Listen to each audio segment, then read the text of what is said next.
Comme on se retrouve 3 mois et demi après l'affiche de la dernière finale du top 14, ne demandez pas aux castrés s'ils sont revanchards. Et de plus, on fête Rory Cocotte. Le décor est planté, Pierre Fabre est plein. Les petites supportrices sont là et peuvent rendre hommage à leur demi de mêlée qui leur a tant donné maintenant dans le staff. Et le match, 3-0 pour Castres à la 4e minute de jeu. Turnover, ballon récupéré, Urdapilleta sur les extérieurs. Et là, Dumora toujours présent, toujours décisif, avec Geoffrey Palis qui s'échappe, qui met en difficulté la défense castraise. Et on retrouve le sprint de Raino Pieterse, extraordinaire dans le soutien. Après cet exploit de Geoffrey Palis, qui dépose tout le monde dans la défense avec ce retour intérieur, les cannes.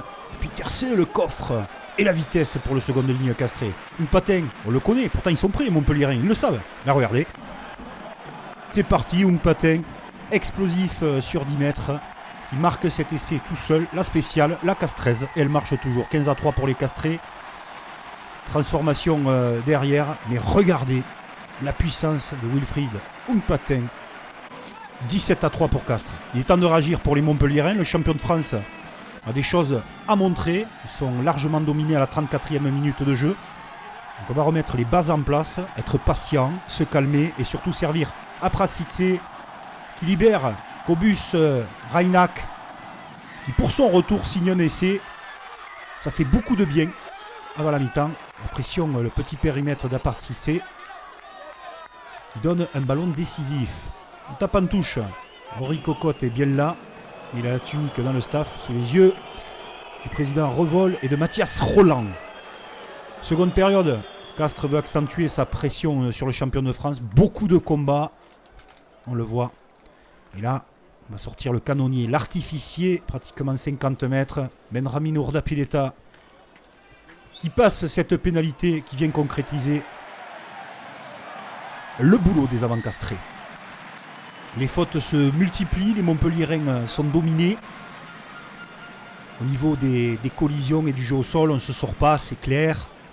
Urdapilleta a l'occasion d'enchaîner une seconde pénalité consécutive dans cette seconde période. 53e, Castres prend le large, 23-10. Un break est fait, Montpellier ne veut pas baisser la garde, mais il reste ce secteur de la mêlée où ils excellent avec leur puissance. Les castrés sont emportés. C'est au tour du chassé-croisé, il reste 10 minutes, 11 minutes,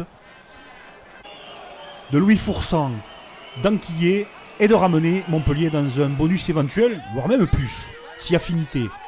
La guerre est toujours féroce, les contacts aussi, pas mal de fautes, on a vu un peu moins de jeu, beaucoup de combats en seconde période, mais Urdapilleta est toujours décisif.